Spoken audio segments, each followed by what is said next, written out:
Hello there. Welcome along to praying together for the vision of Canty Gymru. You can see either at the top or the bottom of the page. I never know where it ends up for you guys. A website, www.100.cymru. Yes, that is a website.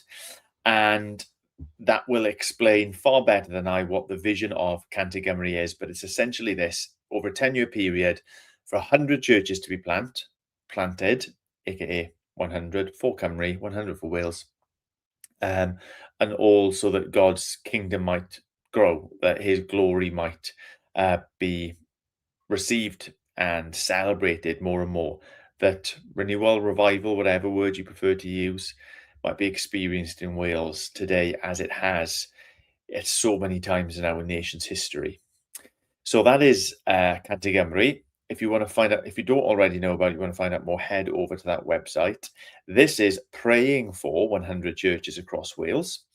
And how I do it is I come on, I've got a couple of ideas in my mind about things that need to be prayed for and about.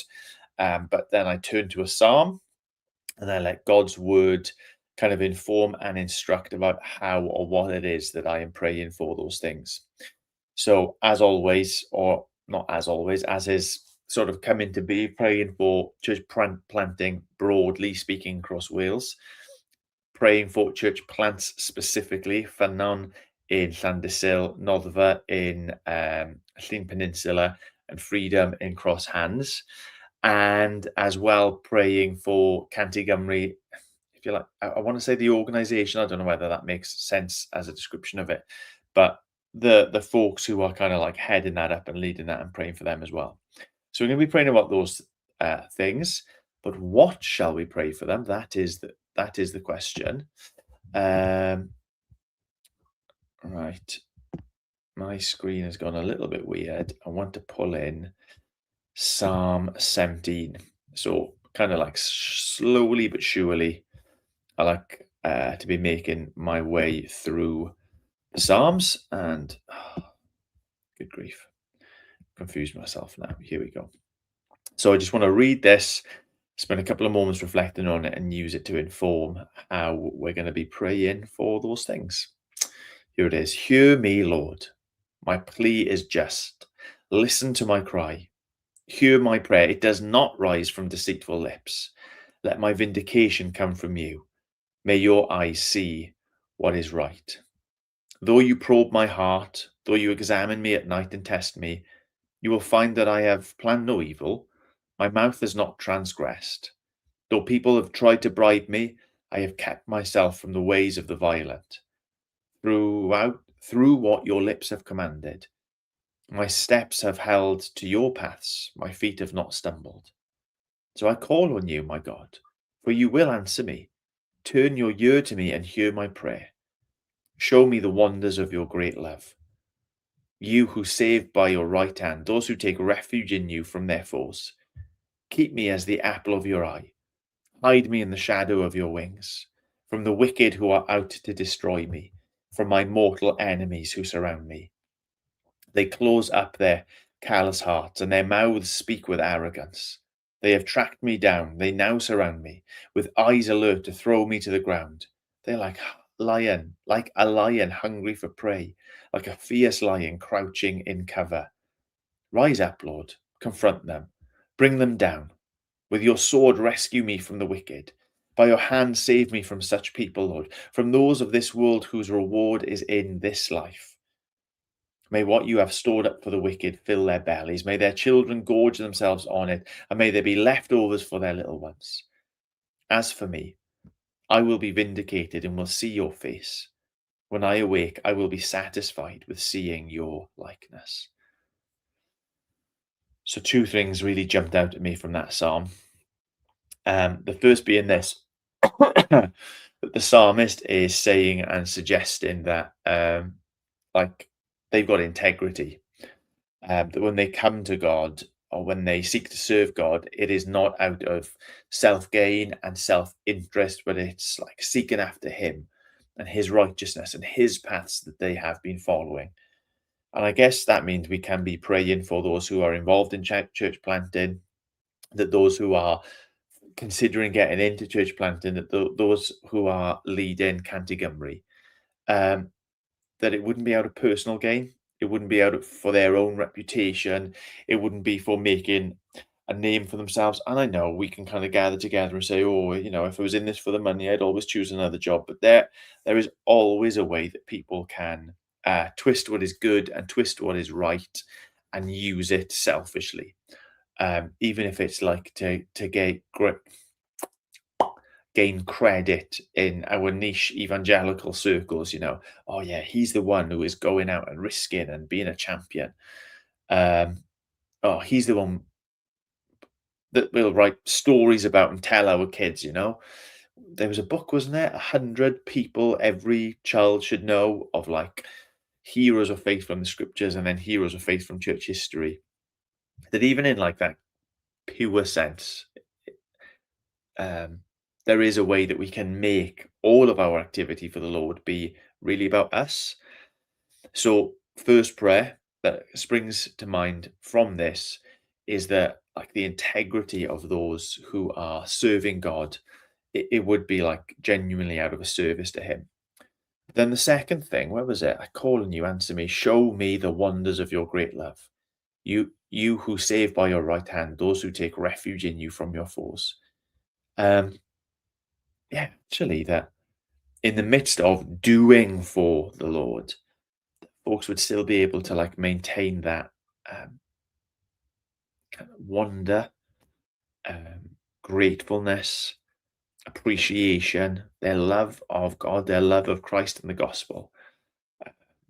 I mean, I guess we've seen it played out plenty of times where people who have served God wonderfully for years and years and years, like in their own passion, grow cold.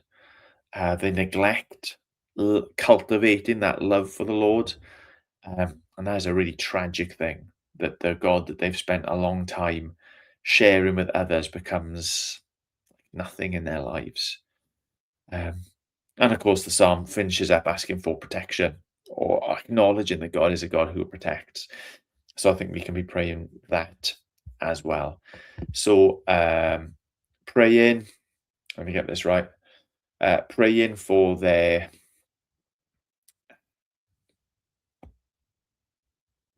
like that the Lord would be first and foremost, that they aren't doing this for personal gain. I used a word, I can't remember what the word was.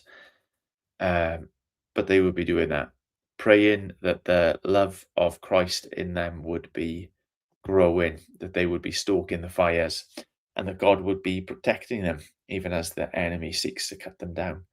So we've got a couple of minutes left. Let's turn to the Lord in prayer together. Lord, we thank you that we can come to a God who watches over us, a God who directs our steps, a God who is concerned with how we conduct ourselves, a God who loves to answer when we pray prayers that are in keeping with His will.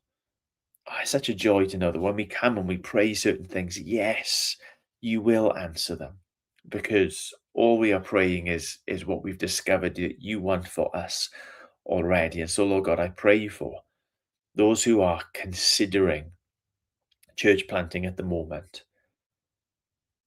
I pray that they would see that it is a work of service and a work of sacrifice, that it is a work of worship and not a work of engineering status or wealth or legacy for themselves. Lord, I pray that those who are going through whatever selection process there is, or team building that goes before planting churches for your glory in Wales.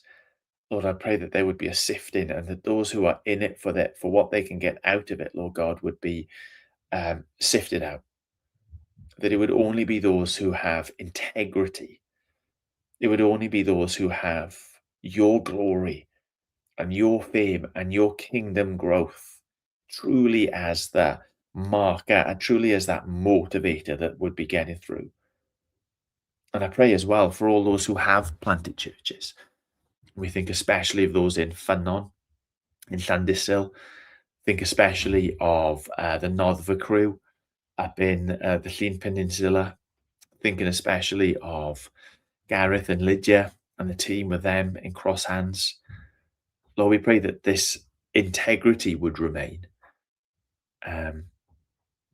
Lord, we don't serve, we don't proclaim you for dishonest gain. We don't do it for the praise of man, but for you and your glory to be seen and experienced where we are. So, Lord, help them to maintain integrity. And Lord, I think even above, rather beyond that, I think of those folks who are involved at the coalface of leading Cantigymru as a whole. Lord, I pray that these men and women who are getting recognition, who are getting appreciation in the wider church, that are being looked up to by young people, Lord, I pray that you would keep them grounded. I pray that you would keep them close to you. I pray that you would keep, as this psalm suggests, the wonder and the awe and the gratefulness of your gospel, of the work of Christ. I pray that you would keep them like ablaze in that sense. Lord, help all of our love not to grow cold, all of our devotion and our passion to your cause and to you to remain stoked. Oh, such a sad state of affairs when those who were once on fire for you just fade into obscurity. Lord, that your love, that your power, that your grace, that your gospel would just remain afresh and wonderful and exciting, a joy generating, a motivating thing in all of these people's lives. And Lord, we also pray for protection, because we know that when we are at the work of glorifying you, when we're at the work of expanding the borders of your kingdom, of seeing your name and your glory, your rule and your reign going from town to town and growing in people's lives, there is an enemy. There are enemies who want to fight and rebel, not against us in as much as against you, and us as your ambassadors and your left hand and right hand, the folks through whom your glory and your kingdom are growing. We know that there are those who oppose in the spiritual realm. We know that there are those who oppose in the realm of people around us, who want Christ to be nothing so that they themselves can still be everything. And Lord, as they thrash, as they fight, as they seek to destroy the good that you are creating, the life that you are bringing, Lord, I pray that you would watch over, that you would rescue, that you would confront our enemies, and you would protect our brothers and sisters. Lord, I pray that you would vindicate those who are cut off in society, those who are hard pressed because of their remaining faithful to you. And not only would you protect, but that you would satisfy, that it wouldn't just be a keeping safe from, but it would be a flourishing and a blessing in, or protect them from your enemies and grant them that glory and that grace and that gift, which is to be with you, to see you, to know you, to experience you. And we pray for Wales, the barren land, as we've come to know ourselves as and come to evidence ourselves at. Lord, that we will be barren no longer, that the riches of your gospel would flow freely and far and wide in this nation, salvation would more and more be an everyday occurrence, and that the praise and worship of you through the Son by the Spirit would just be, that would be our hymn. That would be our anthem. That would be our culture and our reality. Because we know that that is glory to you and good for us. So we ask in Jesus' precious name. Amen. Amen. Well, thank you for joining me again today. If you jumped in late, this is going to remain up live. You can go back, you can start again.